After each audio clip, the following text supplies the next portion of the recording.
नमस्ते दोस्तों, मेरे चैनल अभिव्यक्ति में आप सबका स्वागत है। आज हम सुनेंगे कहानी हवेली। क्या पूरे हुए गीता के सपने?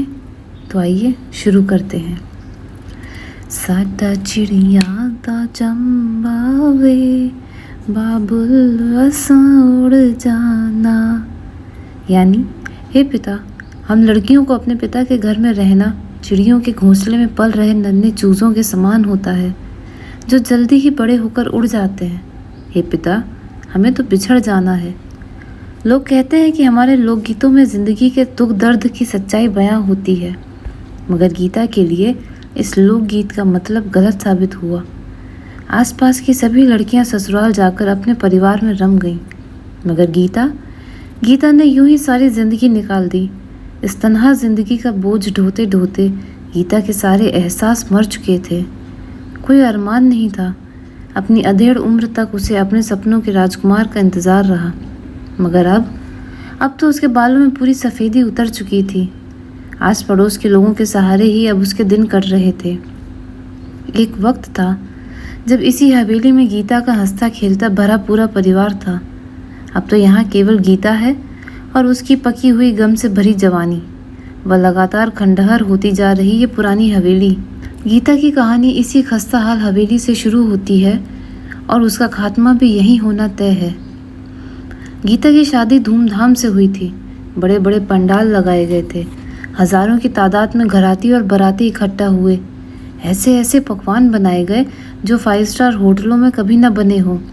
10 किस्म के पुलाव थे, 5 किस्म के चिकन, बेहिसाब फल, जूस, विलायती शराब की हजारों बोतलें पी पी कर लोगों ने सारी रात झूमा। 1 हफ्ते तक समारोह चलता रहा। दनादन फोटो और वीडियो रीलें बनी थी, जिनमें गर्व से इतराते जवान दूल्हे और शर्माई दुल्हन के साथ सभी रिश्तेदार खुशी से चिपक कर खड़े थे। गीता को तब पता नहीं था कि 1 साल के अंदर ही उसकी बदनामी होने वाली है। कितनी रो रो कर तैयार हुई वो।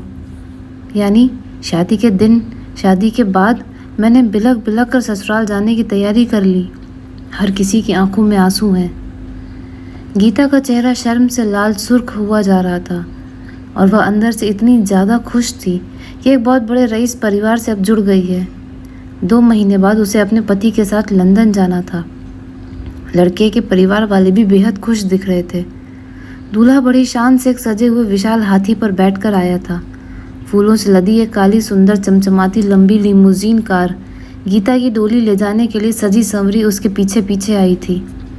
लड़के के पिता अपने इलाके का बहुत बड़ा जमींदार था। उसने भारी रौबदार लहजे में गीता के पिता से कहा, मेरे लिए कोई खास माने नहीं रखता कि तुम अपनी बेटी के दहेज में क्या देते हो। हमारे पास सब कुछ है। हमारी बारात का स्वागत कुछ ऐसे तरीके से कीजिएगा कि सदियों तक लोग याद रखें कि चौधरी धर्मदेव के बेटे की शादी में गए थे। लोग तो उस शानदार शादी को आसानी से भूल गए थे। आजकल तकरीबन सभी शादियां ऐसी ही सज धज से होती हैं, पर गीता को कुछ नहीं भूला था। उसके दूल्हे ने पहली रात को उसे हजारों सब्ज बाग दिखाए थे। शादी के बाद 1 महीना कैसे बीता पता ही नहीं चला। गीता के तो पैर जमीन पर नहीं पड़ते थे। वह पगलाई सी उस रस के लोभी भंवरे के साथ भारत के हर हिल स्टेशन पर घूमती रही, शादी को बिना रजिस्टर कराए। गीता के पति को एक दिन अचानक लंदन जाना पड़ा। कुछ महीनों बाद तक यह सारा माजरा गीता के परिवार वालों की समझ में नहीं आया।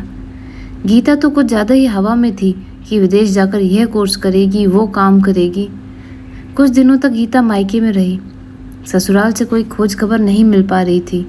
गीता का पति जो फ़ोन नंबर दे गया था उसे, वह फर्जी था। लोगों को 2 और 2 जोड़कर 5 बनाते देर नहीं लगी।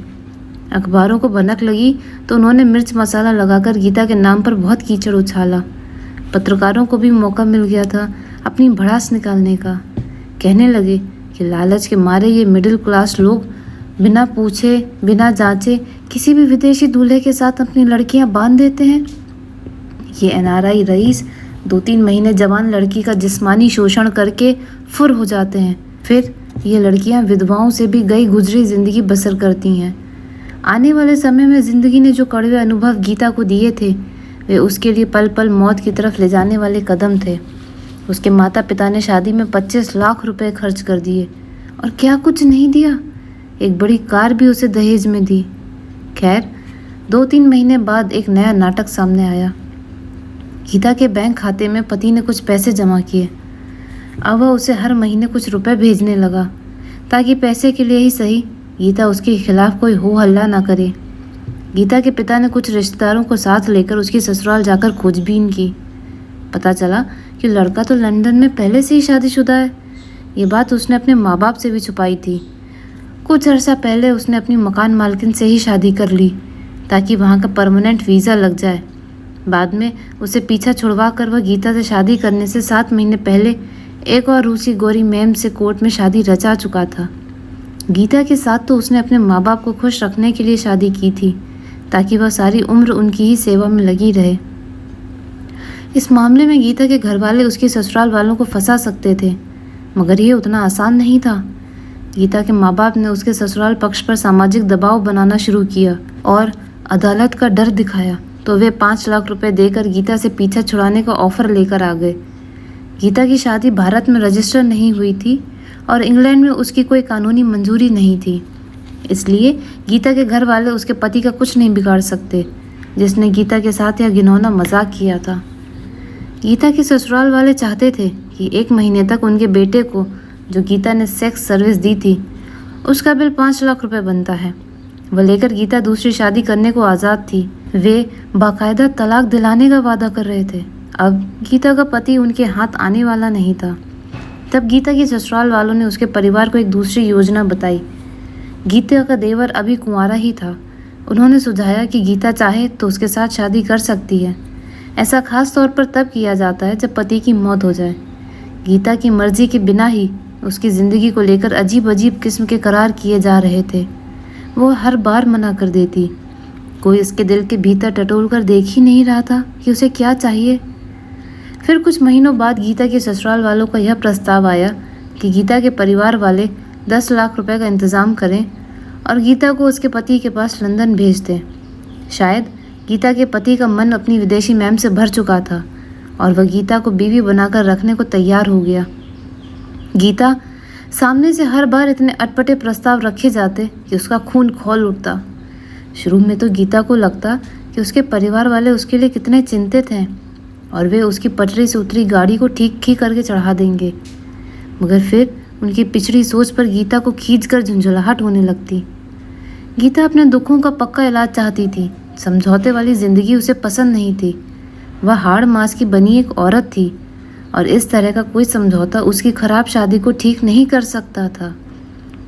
अब गीता के माँ बाप के पास इतना पैसा नहीं था कि वे उसे लंदन भेज सकें ताकि गीता उस आदमी को पा सके, मगर पिछले 3 साल से वह भारत नहीं आया था और ऐसा कोई कानून नहीं था कि गीता के परिवार वाले उसे कोई कानूनी नोटिस भिजवा सकें। गीता के माँ बाप ने कोर्ट में केस दायर कर दिया। वे अपने 25 लाख रुपए वापस चाहते थे जो उन्होंने गीता की शादी में खर्च किए थे। गीता के लिए तो ये सब एक खौफनाक सपने की तरह था। वो पैसा नहीं चाहती थी। वो अपने बेवफा पति को भी वापस नहीं चाहती थी। आखिर क्या चाहती थी, यह उसकी कच्ची समझ में तब नहीं आ रहा था। हर कोई अपनी लड़ाई लड़ने में मशरूफ़ था। किसी ने ये नहीं सोचा कि गीता की उम्र निकलती जा रही है, उसके माँ बाप बूढ़े होते जा रहे हैं। कोई सगा भाई भी नहीं है जो बुढ़ापे में गीता की देखभाल करे। अदालत के केस में फंसे गीता के पिता की सारी जमा पूंजी खत्म हो गई। गीता की ससुराल वालों के पास खूब पैसा था। केस लटकता जा रहा था और एक दिन गीता के पिता ने तंग आकर खेत में पेड़ से लटक कर जान दे दी। माँ ने 3-4 साल तक गीता के साथ कचहरी की तारीखें भुगती, मगर एक दिन वे भी नहीं रही। अब अपनी लड़ाई लड़ने को अकेली रह गई थी अधेड़ गीता। खेतों से जो पैदावार आती वह इतनी ज़्यादा नहीं थी कि लालची वकीलों की मोटी फीस दी जा सके। थक हार कर गीता ने कचहरी जाना ही छोड़ दिया। वह अपने ससुराल वालों को दी गई हर पेशकश या समझौते को मना करती रही। एक एक करके गीता के साथ सभी के लोग मर खप गए। हवेली का रंग रूप बिगड़ता गया। अब इस कस्बे में आए नए बाशिंदे आकर बसने लगे थे।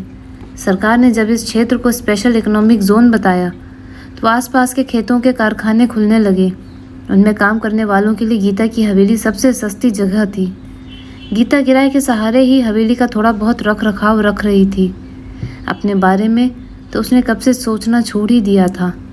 ऐसा लग रहा था कि गीता और हवेली दोनों में एक प्रतियोगिता चल रही है कि कौन पहले मिट्टी में मिलेगा। दोस्तों, ये अंत था इस कहानी का।